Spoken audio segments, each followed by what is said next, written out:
Welcome to Fuji Electric's training module. In this video, we will talk about contactors. A contactor is a device that opens and closes a circuit, usually for motor control. The contactor is sometimes paired with a thermal overload relay. An overload relay doesn't have an operating voltage and only feeds off the contactor.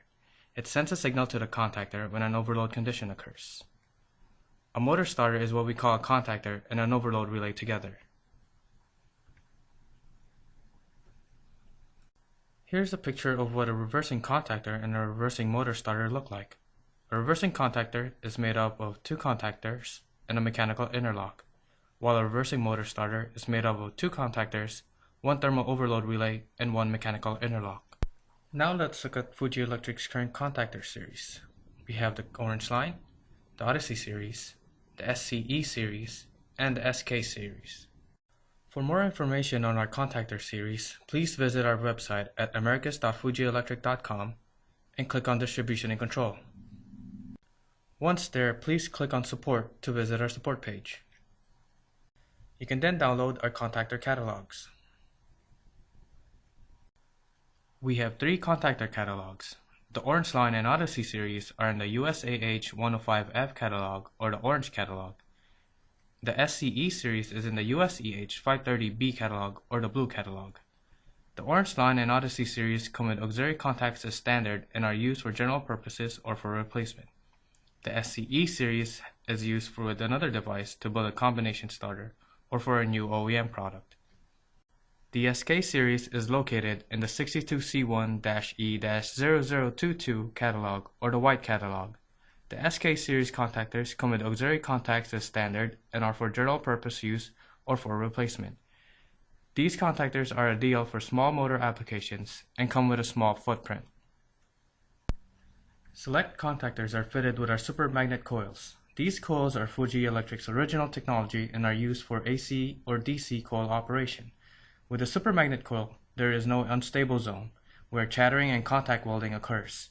The supermagnet coil are available for the Odyssey series and the SCE series.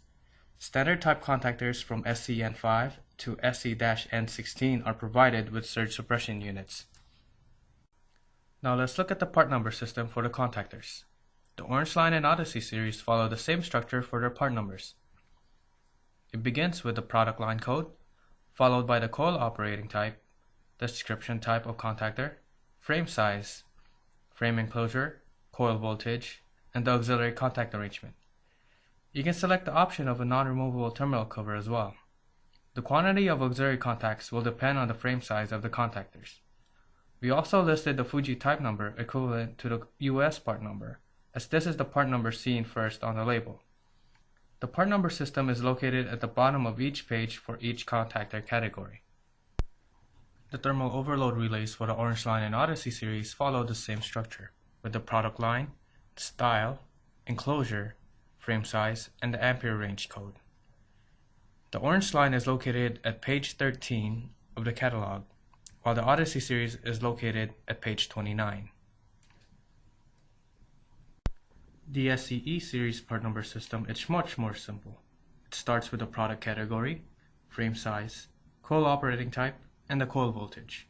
This is located in page 35 of the Blue catalog. The thermal overload relay structure starts with the product category, frame size, and the ampere range. This one is located at page 49. The SK series part number system falls in between in difficulty. The part number system starts with the basic type number, frame size, operating method, auxiliary contact, non-reversing or reversing type, coil voltage code, auxiliary contact arrangement, and if chosen as a reversing model, the reversing conductor. The overload relay, meanwhile, starts with the basic type number, frame size, mounting, reset method, and the ampere setting range. These can be located in the catalog 62C1-E0022 or the White catalog at page 8 and 9. Now let's look at the part number location on the labels for the contactors and overload relay. The US part numbers are located here and here. The ampere range is located here on the side label and can be found on the yellow dial in the front. You can locate the coil terminals and the coil voltage on the top of the contactor. Once you've located the coil voltage, please go to the catalog and find the appropriate code. You can also locate the auxiliary contact arrangement in the front of the contactor. Here's our guidelines in selecting the appropriate contactor and motor starter. First, check the load and application. For motors, check the horsepower rating, and for resistance loads, check the rated thermal current. Next, check the full load ampere of the motor. This will determine the ampere range needed for the overload relay. Next, specify the coil voltage, AC or DC, and how many auxiliary contacts you will need. Lastly, will you need accessories for your application? We have auxiliary contact box, surge suppression units, and terminal covers, as well as many others. Hopefully this will help you in choosing the parts you need.